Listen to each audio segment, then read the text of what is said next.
update guys sa ating motor na inaayos. Ayaw umandar, so kailangan linisin yung carburetor.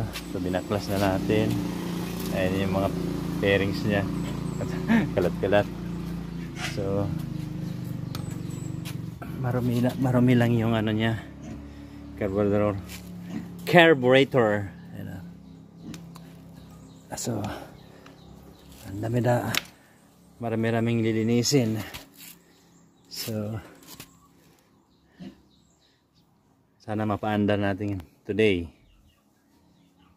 Wala kasi magawa. So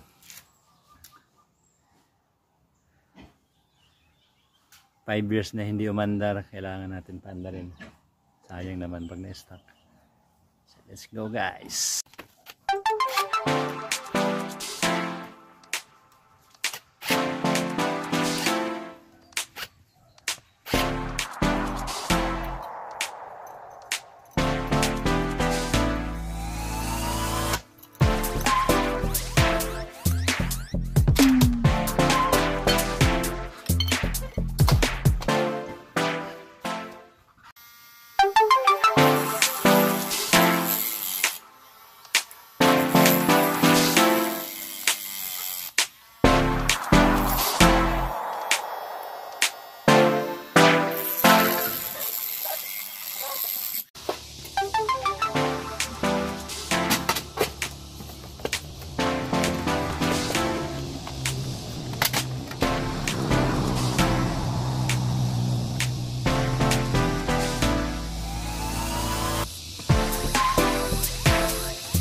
Yan guys, update.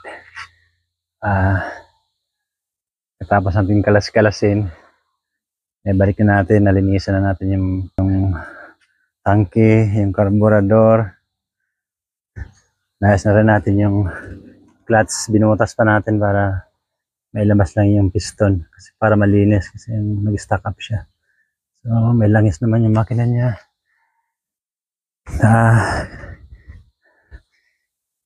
Gasolina na lang kulang. Lagyan natin ng battery. Gulong niya may hangin na. So lagyan natin ng gas kung aandar. So let's go guys. Lagyan natin ng ano guys, mga 5 liters.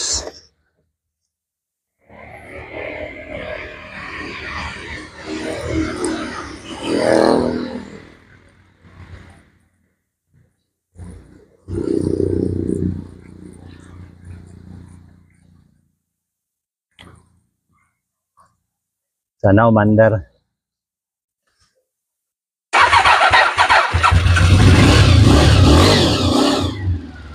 Ayan guys.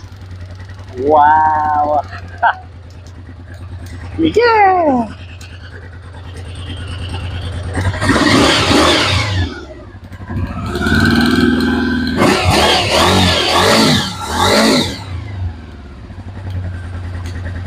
Sa loob ng 5 years ngayon lang umandar.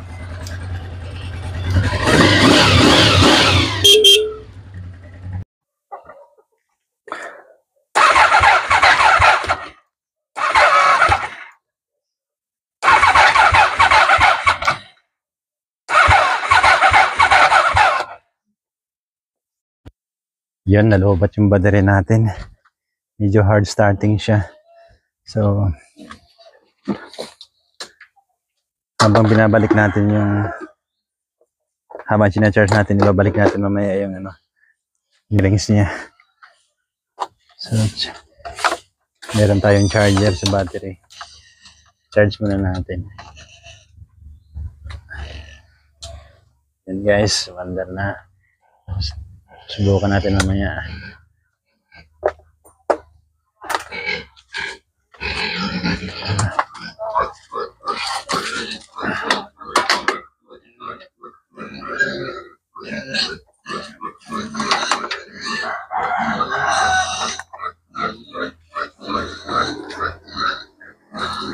Ayan, 2 bar lang. Pero nasa 13.5 volts. So, kailangan maging 14 siya para mapaanda natin ulit. Medyo malaki yung makina niya, medyo hirap yung battery. Bago naman yung natin starting relay. Baka yung pinaka starter motor niya baka may problema na rin. So at least umandar na siya. Dami ng tanggal na yung mga pintura. So yung preno niya okay pa naman. Bagong kabit natin na Brembo. Ito sa kabila naman sa clutch. Doon sa Inmax natin, hiniram muna natin. Para masubukan natin yung lakas ng BFR 750.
Subukan natin kung tama yung timpla ng clutch.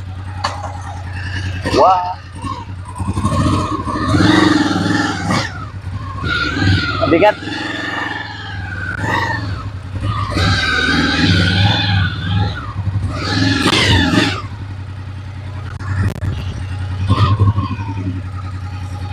May ilaw.